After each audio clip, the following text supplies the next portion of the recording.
Hello ಮಕ್ಕಳೇ, so ಇವತ್ತಿನ ನಾವು ತರಗತಿ 5ರಲ್ಲಿದ್ದೀವಿ. ಕನ್ನಡ ವ್ಯಾಕರಣದ 5ನೇ ತರಗತಿ 5ರಲ್ಲಿದ್ದೀವಿ.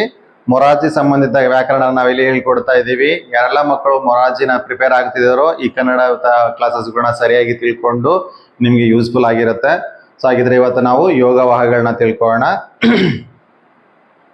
ಸೊ ಯೋಗವಾಹಗಳು ಅಂದ್ರೆ ಏನು?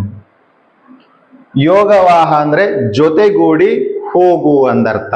ಜೊತೆಗೂಡಿ ಹೋಗು ಅಂದರ್ಥ. ಇವು ಯಾವುದಾದರೂ ಒಂದು ಸ್ವರಾಕ್ಷರದ ಜೊತೆಗೆ ಕೂಡಿಕೊಂಡರೆ ಮಾತ್ರ ಉಚ್ಚರಿಸಲು ಸಾಧ್ಯವಾಗುತ್ತದೆ. ಸೊ ಇದಕ್ಕೆ ಸ್ವರಾಕ್ಷರದ ಸಹಾಯ ಇಲ್ದೇನೆ ಇದನ್ನು ಕೂಡ ನಾವು ಉಚ್ಚಾರ ಮಾಡಕ್ಕಾಗಲ್ಲ.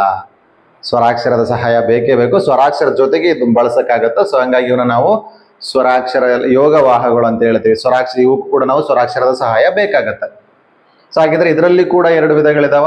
ಯಾವುದು ಅಂತ ನೋಡೋದಾದ್ರೆ, ಒಂದು ಅನುಸ್ವಾರ, ಇನ್ನೊಂದು ವಿಸರ್ಗ ಅಂತ ಹೇಳ್ತೀವಿ. ಅನುಸ್ವಾರ ಮತ್ತು ವಿಸರ್ಗ. ಸೊ ನೋಡೋಣ ಇಲ್ಲಿ.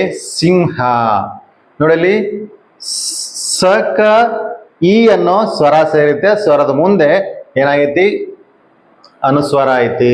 ಅವಾಗ ಅದು ಸಿಂಹ ಅಂತೀವಿ, ಹೌದಾ? ಸೊ ಹಾಗಿದ್ರೆ ವಿಸರ್ಗ ಯಾವ ರೀತಿ ನಾವು ಬಳಕೆ ಮಾಡ್ತೀವಿ ಅಂತಂದ್ರೆ, ಸೊ ನೋಡೋಣ. ವಿಸರ್ಗ ದುಃಖ, ದುಃಖ ಅಂತೀವಿ. ದುಃಖ ಅಂತ ಹೇಳ್ಬೇಕಾದ್ರೆ ನೋಡಿ, ದ ಮತ್ತೆ ದ ಕ ಉ ಅನ್ನೋ ಸ್ವರ ಸೇರಿ ಇಲ್ಲಿ ಅಂದ್ರೆ ವಿಸರ್ಗ ಸೇರ್ಕೊಂಡು ಬಂದಿದೆ, ಅಲ್ಲಿ ದುಃಖ ಅಂತ ಹೇಳ್ತೀವಿ.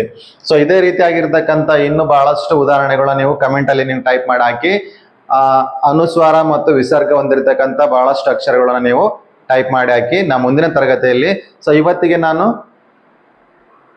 ಕನ್ನಡ ವರ್ಣಮಾಲೆಯ ತರಗತಿಗಳನ್ನ ನಾವಿಲ್ಲಿಗೆ ಕ್ಲೋಸ್ ಮಾಡ್ತಾ ಇದ್ದೀವಿ. ಸೊ ಮುಂದಿನ ತರಗತಿಯಲ್ಲಿ ನಾವು ಇನ್ನಷ್ಟು ವಿಷಯಗಳನ್ನ ತಗೊಂಡ್ ಬರ್ತೀವಿ. ಸೊ ನಿಮ್ಗೆ ಏನಾದ್ರು ಡೌಟ್ಸ್ ಇದ್ರೆ ನನ್ನ ಕಮೆಂಟ್ಸ್ ಮುಖಾಂತರ ಕಮೆಂಟ್ಸ್ ಮಾಡಿ.